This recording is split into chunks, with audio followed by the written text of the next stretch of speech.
ముగ్గులి పోటీ. మన గ్రామ మహిళలచే ముగ్గులి పోటీ జరుగుతుంది.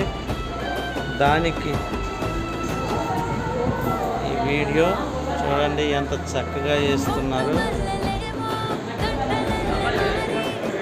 మరొక